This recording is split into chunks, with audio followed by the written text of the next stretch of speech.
তো বন্ধুরা, আজকে রথের দিনে আমাদের নতুন বাড়ি হয়েছে আর একটা, তো আমাদের সেখানেই আমরা পুজো দিচ্ছি। কারণ হচ্ছে নারায়ণ পুজো অবশ্যই বাড়িতে দেওয়া উচিত। আর আজকে হচ্ছে রথের শুভ দিন, তো রথযাত্রা জগন্নাথ দেবের দিন। তো আজকেই ভাবলাম আমরা নারায়ণ পুজোটা দিয়ে নিই।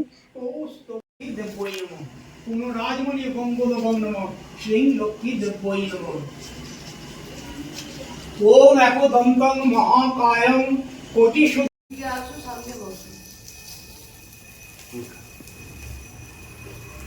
ভক্তি করে বোধ না। বন্ধুরা, শুনেছি বড়দের কাছে যে যজ্ঞের আগুন নাকি যত ওপরে ওঠে ততই নাকি সংসারের মঙ্গল হয়। তো আমি তো সব সময় এটাই চাইবো যে আমার সংসারে সবকিছু মঙ্গলময়ই হোক, আর সকলেই ভালো থাকুক, সবার শরীর ভালো থাকুক, সবার মন ভালো থাকুক, সবাই একসাথে মিলেমিশে আমরা যেমন আছি তেমনিই থাকি, কোনো অশান্তি ঝামেলা না হয়। তো আমি এটাও চাইবো যে আমার বন্ধু বান্ধব আত্মীয় স্বজন যারা আছে সকলেও যেন ভালো থাকে, আর তোমরাও যেন খুব ভালো থাকো, আমি সেটাও ভগবানের কাছে প্রার্থনা করি।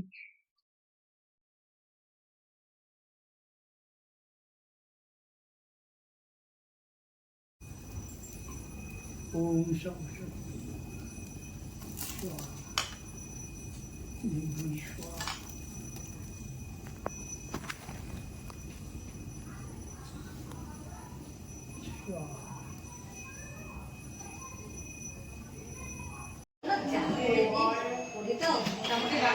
হ্যাঁ, এটা এই হাত ঝাঁঝি যদি অসুবিধা তো হচ্ছে।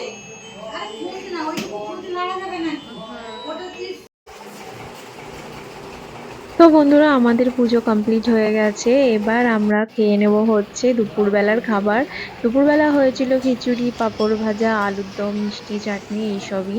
তো আজকে এই সুন্দর দিনে, রথের দিন, আবার নারায়ণ পুজো হয়েছে, তার সাথে খিচুড়ি ভোগ খেতে কার না ভালো, ফল মিষ্টি খিচুড়ি ভোগ খেতে খুবই ভালো লাগে। তো বন্ধুরা, আমি মোটামুটি পুরো একদম টায়ার্ড হয়ে গেছি, কেন আমার সকালবেলার ওঠার অভ্যেস নেই, কিন্তু আজকে আমি খুব সকাল সকাল উঠে পড়েছি রথের দিন বলে।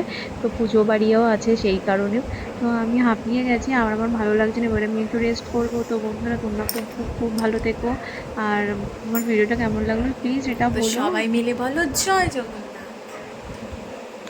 চলো, এখানেই আমার ভিডিওটা শেষ করছি। সবাই ভালো থাকবে, সবাই খুব খুব ভালো থেকো। আর হচ্ছে আমার চ্যানেলটা খুব সাবস্ক্রাইব করো, আর আমার ভিডিওগুলো কিন্তু অবশ্যই দেখো সবাই। চলো, টাটা।